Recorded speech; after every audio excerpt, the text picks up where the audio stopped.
Welcome, my name is Peter. I work for a company called RL Solutions.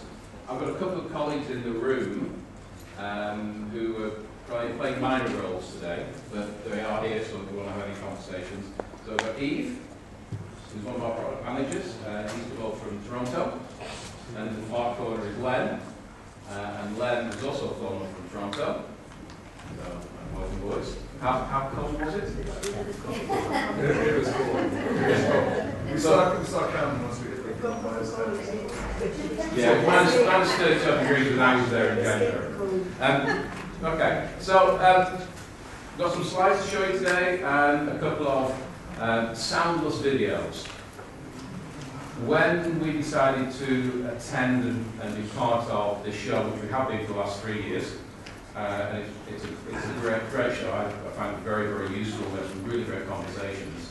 But the organisers came to me this year and said, look, Peter, we'd like to present because we're getting a lot of feedback from attendees that they want to see infection surveillance, infection control software.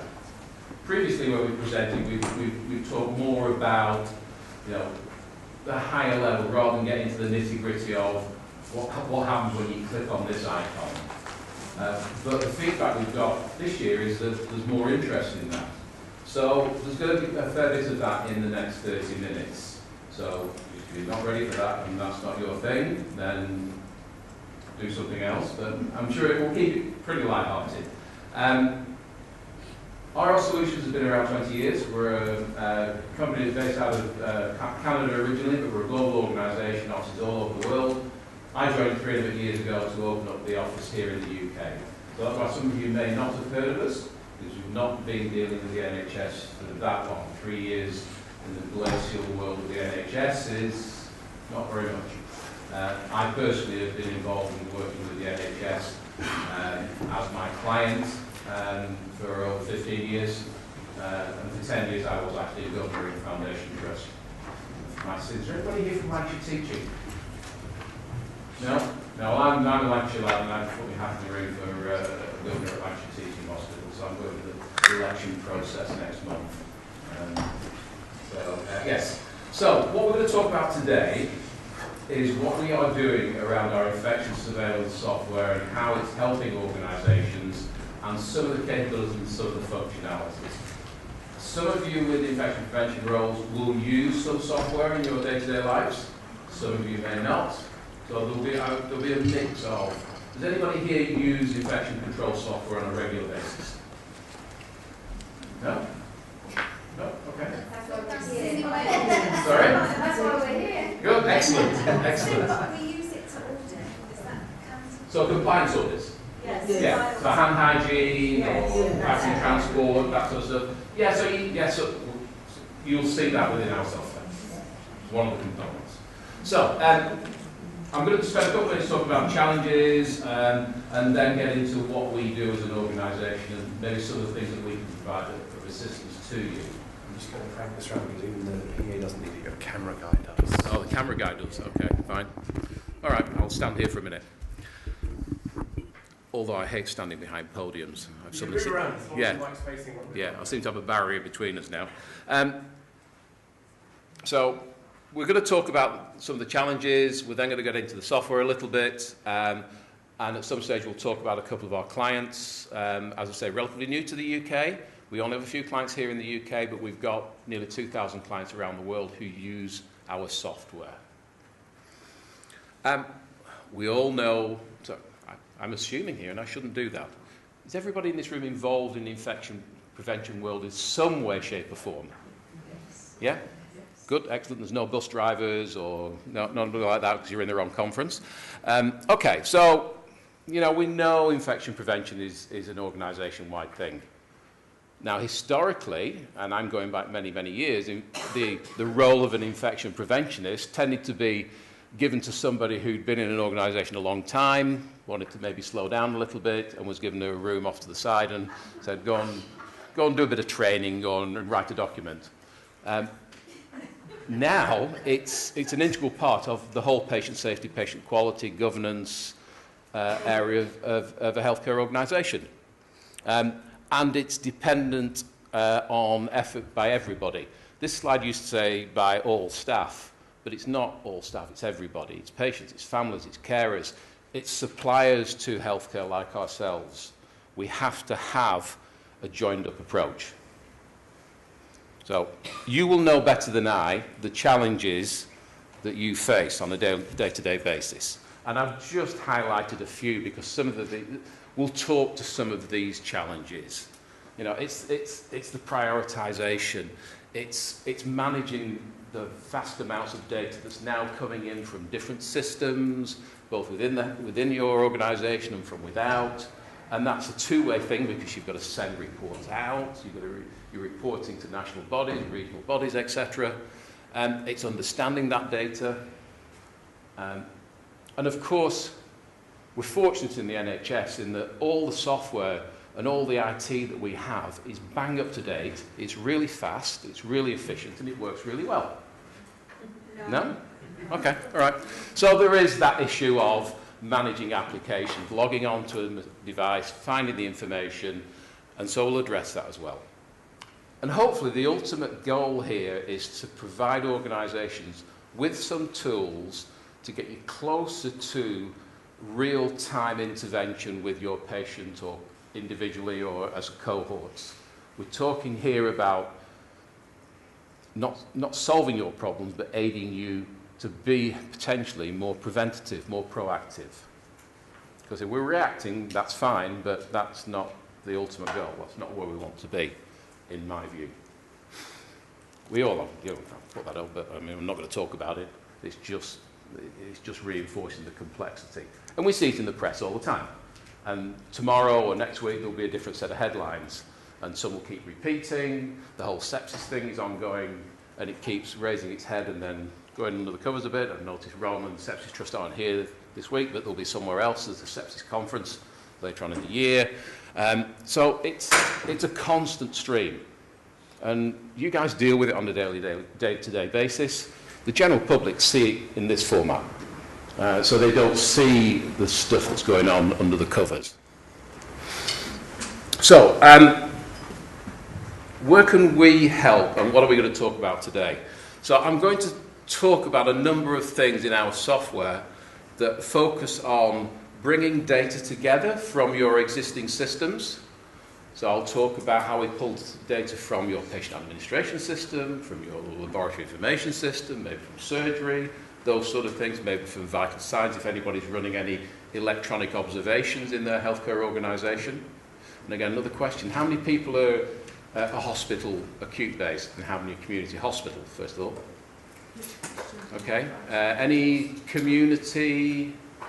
Yeah, so a few. Okay, so there is relevance to this because there are certain regions around the UK that have created infection surveillance on a community-wide basis. I was talking to somebody from Leeds. Anybody from Leeds here? Yeah, well, there we go, yeah. So you've built your own software environment, or the Leeds Teaching Hospital House, and it's now across the whole region. Fantastic approach. The southwest, Taunton, that area, they have a regional perspective on this.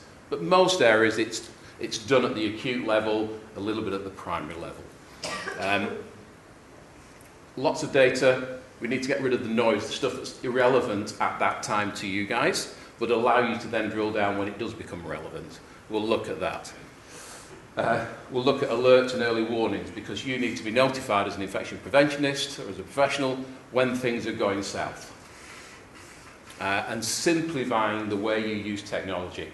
We would love our software to be used less and less and for you guys to be out in the field, training, working with patients, working with carers, working with staff. To be sat in front of a screen all day long is not healthy.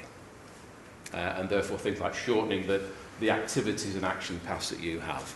So I will talk a little bit later about a couple of organisations in brief, but just a few organisations that are using our infection surveillance software. Some of you will see in Helen this morning from Gosh talking about use of gloves. Helen is our champion within Great Ormond Street for infection surveillance, and they're live with our product. But I'll talk a little bit about that. But that's just a snapshot of some of our infection surveillance clients. So let's take a look. I'm now going to call the gorgeous Eve to the front, who's going to play with the mouse. Because I've got some videos and I'm going to talk through the software, and occasionally I'll ask you to stop the video, and this could go horribly wrong. So, what I've got on the screen here is a snapshot of our software that a typical infection preventionist would see when they log into the system. And a couple of things to point out. You've got an area down here which are the sort of the global actions that you can do with our software. So whether it's going and looking at reports, whether it's searching, whether it's looking at patient census, etc. Along the top, depending on the systems that we've linked to, and we've talked about this data aggregation, you would see one or more of these icons that would take you to various areas. And we're going to spend most of our time in the infection surveillance area. We will look at antimicrobial stewardship, and we'll look at staff health as well. And then the main body of the screen, this dashboard, this command and control center, whatever you want to call it. I don't think we have a name for it, do we? Do we call it anything? Yeah, no, it's an icon wall dashboard. Yes, there you go, icon wall dashboard. Yeah. All these are live tiles, and it's giving me it's surfacing some relevant information. It's telling me that I've got 3 new lab results that have passed through all the filters, and I need to do something with. It tells me I've got 6 active cases as an infection preventionist. That's probably the most unrealistic number I've ever seen as an infection preventionist. Have you ever had only 6 that you had to deal with? No, I don't think so. But let's have a look at how we aggregate data, because depending on the systems we link to, we can surface lots of information in one place. So I'm going to start this video running, and it will show you, you'll see my mouse moving, the bouncing ball. It's a bit like karaoke. What we've got here, we're going to go to an area where we've aggregated clinical information, and you'll see for this particular patient I'm surfacing 3 areas of microbiology, vital signs, etc. I can click onto vital signs because this organisation is using electronic observations, and I can drill down and see where outliers are, the red flags. I can see where results are out of range. So I've presented in one place information from a number of your clinical systems. Well, keep going. It is a quick run through, by the way. I'm now going to go to the laboratory inbox, because I'm now going to look at the 3 new results that are important to me. Excuse the names of the patients, they're not real. But you can see a quick snapshot of the alert that they've activated, and from here I can, with one click, I can see the lab report. I don't have to go into the lab system. But more importantly, I can look at summary information that's held in other places about this patient, and I can look at past admissions, because that's relevant to the 48-hour rule is breached. And I can see that the particular admission that relates to the HIA is there. I can drag it across and automatically create a case file based on that information. So within a couple of clicks, I've created a file. I'll give it a name, query HIA. I don't bother typing anymore. Save it, and then I'll view it, just to show that what we've created. So there he is, there's Bradley, and that's now pulled information into the case file that's relevant to this particular case. Lab results, past history, there's an area where I can start to annotate, add comments, etc. If I wanted to put any isolation protocols in place, I can do that from here. We'll have a look at that active file in a couple of minutes. But that's in a snapshot some of the things you can do very, very quickly. Now, it is a quick run through. You will get these slides, and somehow you'll get these videos as well, so you can play them back at your leisure. So we've looked at aggregating data. We've looked at a quick view of how we interrogate the system based on some alerts. What we're going to do now is just spend a little bit more time. We'll go into another routine, and we'll look a bit more deeply about searching and alerts, case file management, and then we'll get into some of the other functionality as we go along. So, automating alerts is a huge part of what software can do to ease your life, if it's done appropriately. Our system allows you as users to create your own alerts over and above the global alerts set by the system. So if you have a particular interest in a particular lab result or a particular concern within a period of time across a number of wards, you can set an alert for multiple levels of complexity. And we'll have a look at that now. And there's different ways of doing that, but one of the ways is to go into our search engine. Obviously, we've got a lot of data in the system, so we need to search it. But before we do that, these are all the active alerts that I've got in place in my system at the moment. And you'll see there's surveillance alerts, there's watchdog alerts, so looking out for specific things. There's volume alerts, so if I get more than 3 cases of X at a given time, it notifies me. Or there's no activity alerts. If something hasn't happened, I get notified as well. And I determine what those alerts are. I've gone into the search engine here, and like any system, software system, I can search basically. So I'll search for Smith, and bring me every bit of information about any Smith within the system. That's fine. But I can do more complex searches. So I can start to query and say, I'm interested in any inpatient. This is an example. The search engine will now start to get clever and make suggestions about what I want to do. So it's now, well, you might be interested in any patient with an isolate. In this case, yes. And I'll type in MRSA, or I could search the system for it. So it's all, and then it'll say, do you want to make this search more complex by adding another criteria? I'm going to say no, and I'm going to leave it at any inpatient who's positive for MRSA. Click on search, and what that will do is return everybody in the system in your organisation currently that has that. That's fine, that's really useful information, but what's more information is I can create an alert for future activity now. I don't need to join and start again by building a new alert. I can use that search to then create an alert. I can determine what the message is, what the content, who it goes to, when it's scheduled to run, with a few clicks and a few annotations. And that's now set. I'll probably click cancel maybe. Yeah, click cancel. So that's a very quick way of creating an alert. So you can create that on multiple levels. Next one, managing the case files. Remember we created a case in the first video? We'll now go into one of those case files and start playing around with that, or with all my active files to start with. These are all my active files. You'll see Bradley there, he pops up as an active file. Red markers to show that there's isolation protocols in place. I get a summary of where the location of that patient is, because we're linked to your ADT system.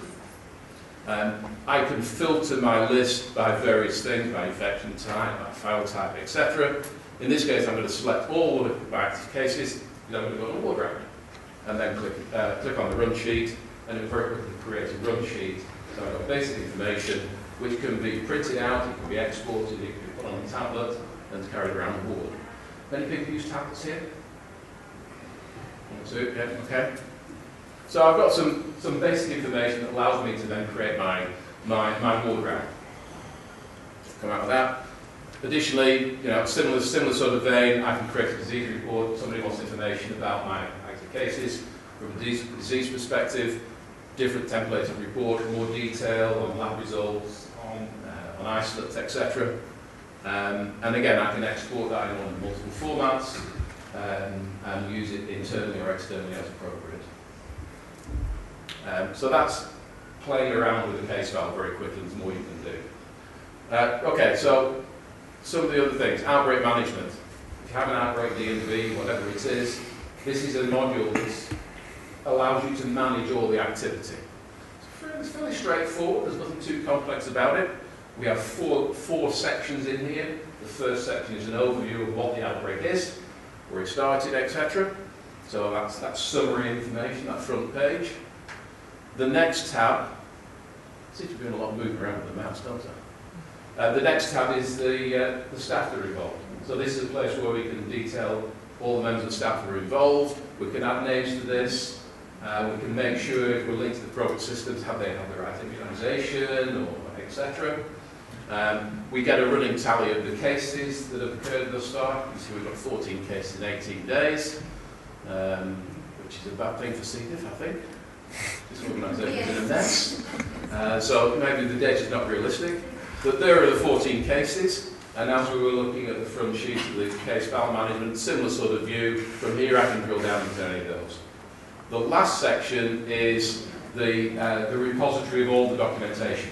So whether it's the initial report that started started the awareness for this, whether it's the press release at the end, whether it's any board management reports. So a great place to say, CQC, this is what we did, when you get asked.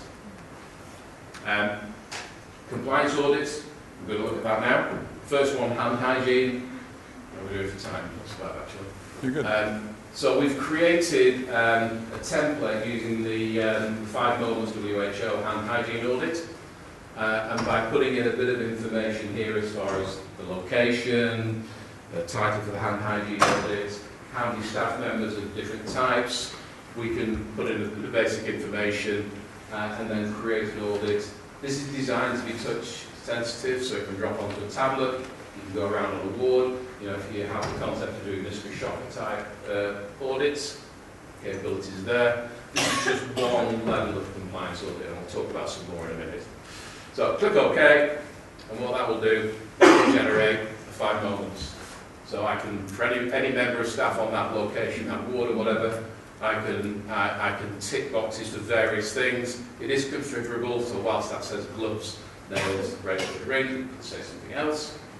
And you can have a 4 moments, 3 moments, it's configurable, depending on what your organisation uses.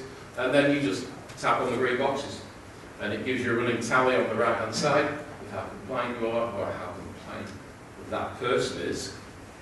And as you're going around, because we use devices like this, we do make mistakes. You can go to the right-hand side and say, okay, I've made a mistake, I'll just get rid of that one because I pressed the wrong button. So you're able to do that. And I recognise I've moved away from the microphone as well, so the film man's not going to be happy. Sorry.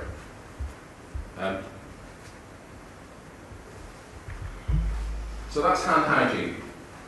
And I can pause that, or I can complete it. Just, can you stop it for a sec? I'll try it.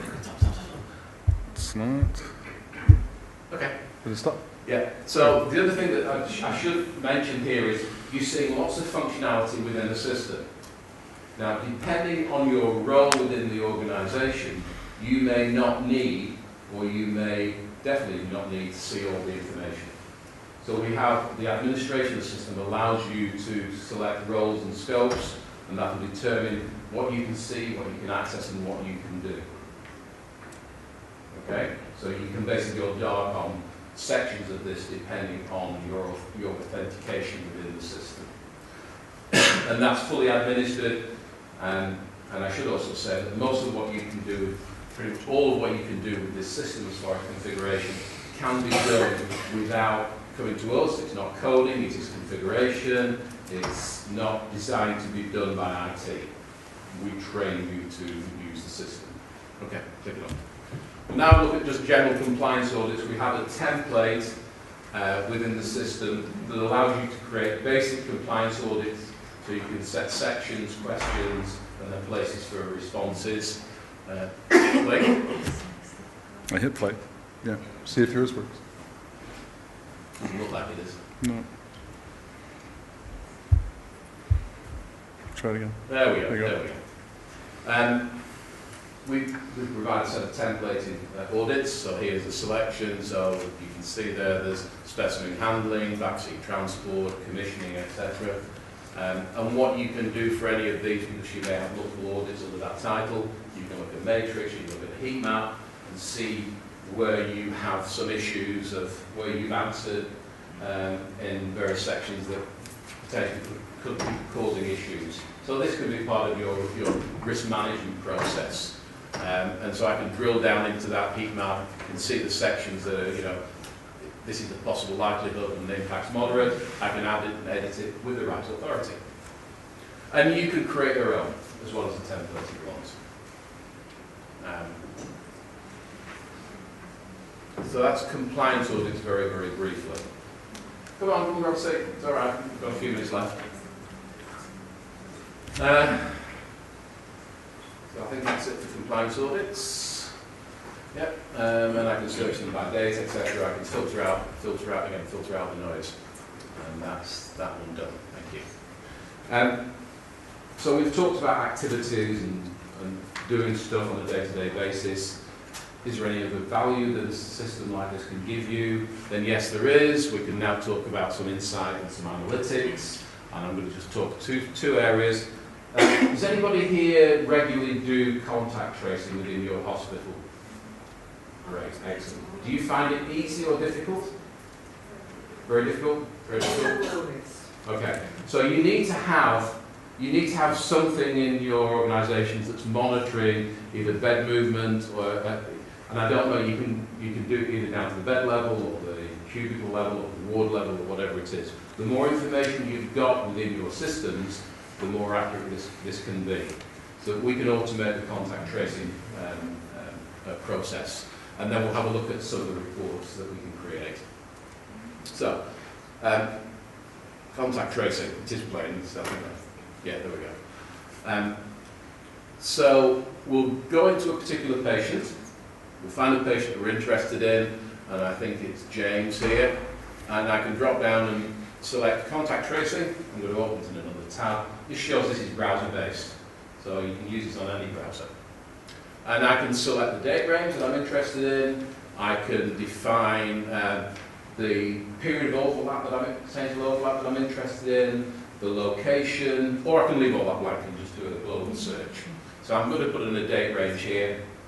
Ignore the date range, we have a dummy database which goes back to 2016. And you can enter the date in multiple formats using the calendar or direct input. So I'm going to leave all this blank. I'm just going to show you that you can set overlap times. Stream type is any patient, so past patients, people who've been discharged, etc. Leave this blank. I'll run it. That actually, I took out a bit of a gap. It does take a few minutes to run because you're interrogating a big system, but it presents with the green, in this case, the green bars are the overlaps. And let's say I'm interested in the multiple day overlaps for two patients, patient Connolly and patient Wolf. I can select them, and I can say now, I want to do some additional screening for those two people. And as soon as I've put that in, click follow up. What that will do, that will say follow up files created. If I now go back to my active files, my active cases, if you remember on the front screen, there's a live tile at the bottom. Active files, the number's actually gone up, it was 7, it's now 9. So if I click on that, you'll see that patient Wolf at the top, and patient Connolly. I don't know whether I click into one of those, but it's given me all the information, and it's created a case file. So that's relatively straightforward. It does rely on you having bed information, bed movement information. We're now at the reporting. We've got a reporting engine down the left-hand side. It's the little graph. So we'll go to our reporting tool. All our software comes with very powerful reporting capabilities. Again, some standard reports that we've, and templated reports that we've created. I'm going to run a number of them now, just as an example. So I think I'm just going to run the top 5 or 6 or something. But you can select the report, you can select the data range you're interested in. I'm looking at my recently run reports. So it just gives you an idea of the type of reports that you can visualize within the system. So we've got a Pareto there, we've got a C. diff histogram, CLABSI, surgical site infection by surgeon, etc. You can set these as scheduled reports to run at a given time and to be sent out and exported to a group of people in time for a meeting, etc. So, yeah, there's a histogram that's got some normalisation to it. We look at 100 surgeries. So obviously different surgeons may have a higher risk of infections because of the type of procedure they're performing. A Pareto 80-20 chart. These are all live reports. So if I go into the next one, you'll see a table at the bottom which relates to the number of cases.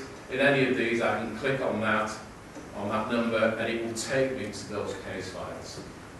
I can view either of those two instances directly from the report. We'll do that now. Any of these reports, you can export them in multiple formats, you can save them, you can print them, you can take snapshots, and you can edit them. And again, this is just giving you an idea of some of the types of reports that we do create. Really important, you can set a weekly or daily or monthly schedule, 3 or 4 reports that go to a group of people ready for the meeting. So everybody's got the same version of the truth. So that, in a nutshell, is reporting. We're not doing too bad. And the last video, I think, we're now just talking about extending capabilities. If you remember at the top of the screen, you saw infection surveillance and a couple of other tabs. One of those was antimicrobial stewardship, and one was staff health and immunisation. The capabilities within these two areas require connections to other systems. So antimicrobial stewardship, really to perform that functionality properly, you need to be running some sort of electronic prescribing system that we can connect to. For staff health and immunisation, we need to be connecting to a staff record, ESR, or some organisations use their own as well as ESR. And we can do that. And that just, all that does, it changes the project at the start to determine the integration that we can take. So let's have a quick look at antimicrobial stewardship. And this is to give you an idea of different views that you can set within the system. So the sort of the look and feel is slightly different on the AMS tab. And I can surface whatever information is relevant to me. I've got some alerts. I've got some adverse drug events there, and I can see I'm improving or getting worse on adverse drug events. 260 positive labs. But what I'm going to click into is antibiograms. It's one of the things that people do on a regular basis, and our system will allow you to automate that process. So for any location, any organism, any antibiotic, any lab approach, and you're the AMS expert on, really, rather than me, you can start to create a report. And this is, what protocol does this use, the 95%? Is it a WHO or is it a... Yeah, it's the WHO antibiogram. Okay. Yeah. But you can set the percentages. Am I looking at sensitivity or resistance? But basically what I'm going to do is I'm just going to run a report for everything. So I click on search, and that will then create an antibiogram. And there's a lot of people in this room who understand this a lot better than I do. Yeah. So I think the key thing here is it's adaptive. Some people are looking at resistance patterns if you're pharmaceutical, and other people want to see the actual sensitivity, right? So you have the option of either one. We'll present them in whatever format that your pharmaceutical AMS team is actually looking for. So. And again, because this is a report, I can export it, I can save it, I can change the format, and then present it to the appropriate people in time, in an appropriate time and appropriate manner. Finish up with staff health, and again, linking to staff record, we can start to help the organisation from an occupational health perspective, look at our staff up to date with immunisations, are we reporting any needle stick injuries, anything like that. So we'll have a look at one of the patients, Austin Vedner, I think we're going to look at, who's got a lot of activity there. Exposure to blood and bodily fluids seems to be a regular occurrence for them. Come on, keep going. I'll think the mice to speed up. There we go. So I can select a member of staff, and I can see a summary of all the activity. From here, I can start to produce a new form. So if there's been a new exposure or the new immunisation, I can input that from here. And again, like any other data with patients, I can start to report on it. So I can build a report, give me a report on all my staff in a particular region who are compliant with immunisation, or how many have had a needle stick injury in the last 6 months, etc. So I can do that. And I'm going to click out that now. So, that's the... Is that 5 or 10? That's 10, is it? Okay. And so, we finished with the video, so the next train is going to finish now. It's going to ease off. How can we as a company provide some value?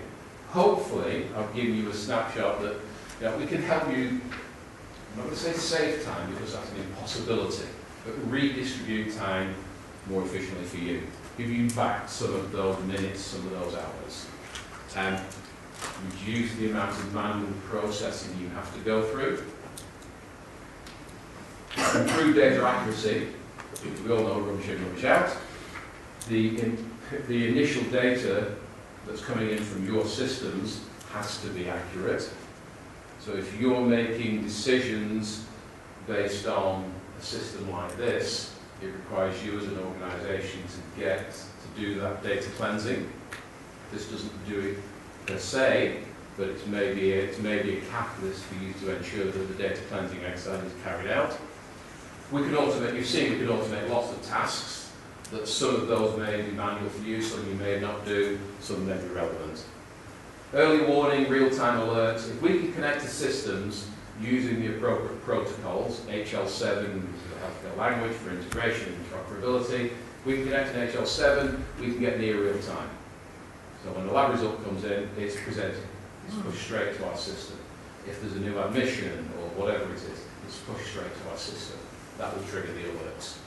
And hopefully, when you do all this, it allows you to be more proactive, to hopefully intervene maybe earlier with a patient, because you're being presented with the data that you've already got in perhaps a better way, a more efficient way. So, talked about, showed you some clients. One of our long-standing clients, based in North America in New Orleans, a large health system called Ochsner Health System, big organisation, 7 hospitals, multiple staff. They've been a client with us for over 10 years and have been using our infectious surveillance software since 2014. They have a quality management process called Magnificent 7. And 2 of those 7 are focused on, specifically on infection prevention, infection control areas. And we do have a full case study on our website about this, where you can hear and look at quotes from the client themselves. I'm not going to repeat them here. Their value is data accuracy and time saving is the things that they really focus on. They see that's the obvious thing that a system like this, our old infection surveillance software, can do. By using our software and having right processes involved, we're proud that we're part of that organisation that in the last 12 months has reduced their levels of seizures by 35%. Not purely down to our software. I am not saying that's down to our software. I'm saying we're part of that story. As I said, we're relatively new to the UK, 3 years. Our first client was Great Ormond Street, using our patient experience software. They've also just gone live with our infection surveillance software as part of the 2-phased approach. For those that don't know, gosh, have a lot of manual paper-based systems, a lot of legacy systems. They're about to go live with an Epic electronic patient record. That goes live in April. What we've done to get them over the winter, we've worked with them and we've gone live with their existing systems. So Helen, who some of you saw this morning presenting, she's now leading with that. She's using the system in anger, and April weekend, we switch over to connections to the Epic electronic patient record. So we're really, really excited about that. Great stuff, and I know Eve, you've had a long conversation with Helen about doing some real good research, evidence-based research. Yeah. So watch this space, more to follow on that.